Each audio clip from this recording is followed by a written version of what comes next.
Como vimos em aulas anteriores, padrões de interferência podem ser obtidos quando a luz ela passa por fendas muito estreitas, sejam elas fendas únicas ou fendas duplas.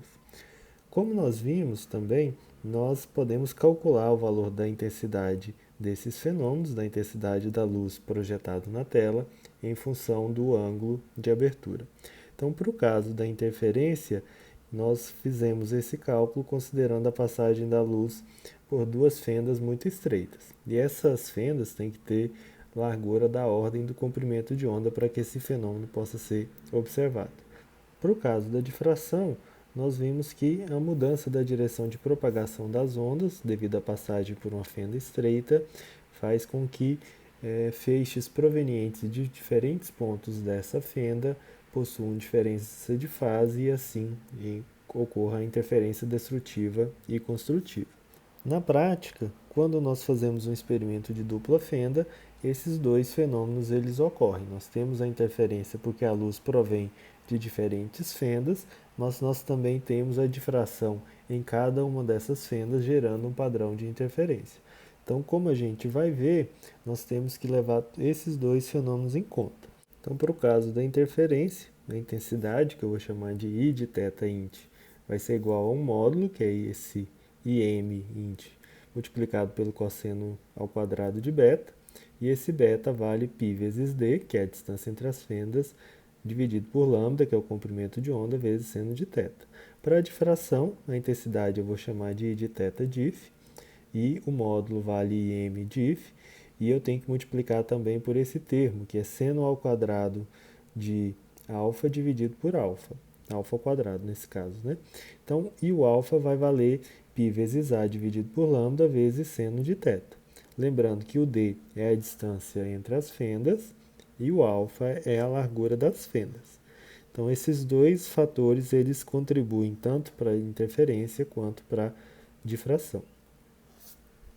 Então, não é estranho se eu falar para vocês que a intensidade que nós vamos observar na tela, que seria a intensidade total, ela resulta desses dois fenômenos, difração e interferência, e o valor que a gente observa, a expressão matemática, é dada pelo produto entre essas duas coisas. Então, eu tenho a intensidade total, que é esse I de θ, ele é um módulo, que é esse I de m, multiplicado pelo cosseno ao quadrado de beta, e multiplicado também por seno de alfa, dividido por alfa elevado ao quadrado.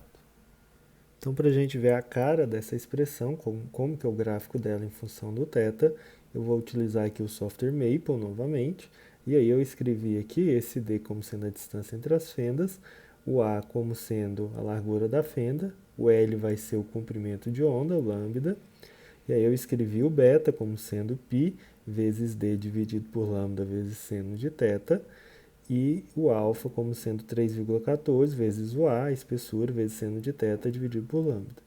E aí a intensidade da interferência vai ser proporcional a cosseno de beta ao quadrado, como eu escrevi aqui, e a intensidade da difração vai ser proporcional a seno de alfa sobre alfa ao quadrado. E aí a intensidade total é o produto desses dois termos. Então, eu vou fazer aqui a plotagem, né, do I de diferencial da difração com a intensidade total. Então, a gente observa aqui por essa curva que essas linhas que oscilam bastante são devido à intensidade proveniente da difração, enquanto que essa curva parabólica na parte de cima, que está, digamos, majorando essa curva, ela provém da difração, que é essa curva que eu estou mostrando aqui agora. Então, o que mais que a gente pode ver aqui, né? Então, se eu colocar aqui, por exemplo, a intensidade total, vocês vão ver a cara dela. Então, vou plotar ela aqui. Então, ele desceu até a parte de baixo, que eu tinha feito o gráfico total, e a gente vê que essa linha larga com cara de parábola, que eu estou passando o mouse aqui agora, ela está majorando a curva final, que é o valor da intensidade total. Então, esse aqui é o gráfico da intensidade difratada, ela que majora toda essa curva. Eu tenho aqui agora o gráfico de oscilação da intensidade proveniente da interferência. Veja que ele tem diversas oscilações nesse intervalo. E esse aqui é o gráfico dos dois fenômenos juntos.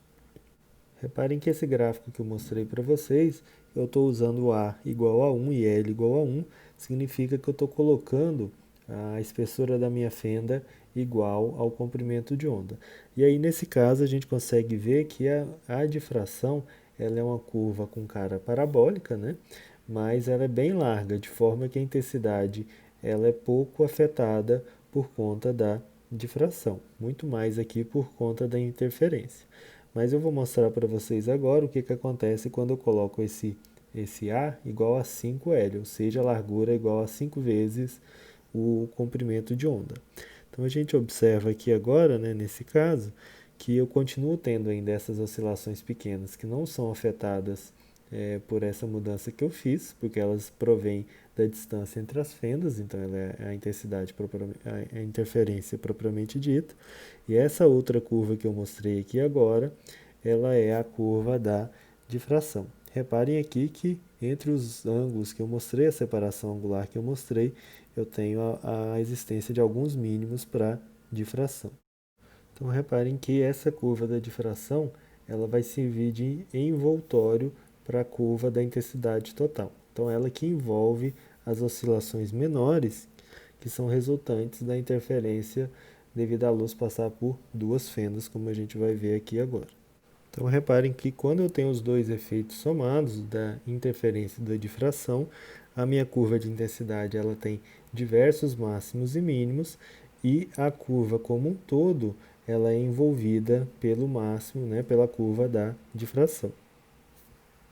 Quando eu coloco um valor de fenda, né, uma largura de fenda maior ainda, ou seja, 10 vezes o valor do comprimento de onda, como eu estou fazendo aqui, a gente repara que esse máximo central, que é devido ao fenômeno da difração, ele fica mais estreito, mas as oscilações da intensidade devido à interferência também, de novo, não são afetadas, porque eu não mexi no valor da distância entre as fendas, que eu coloquei desde o início como sendo 50 vezes o comprimento de onda. Então reparem que agora eu tenho muito mais mínimos, né, de interferência nessa região que eu estou mostrando, e aí quando eu sobreponho os dois efeitos, eu vou ter dentro das regiões de máximo de difração, eu tenho os mínimos resultantes da interferência. Então quando eu sobreponho as curvas devido à difração e a curva devido à intensidade total, nós vemos que essa curva da difração ela serve de envoltório para outra curva de oscilação que provém da interferência da luz pela passagem em duas fendas.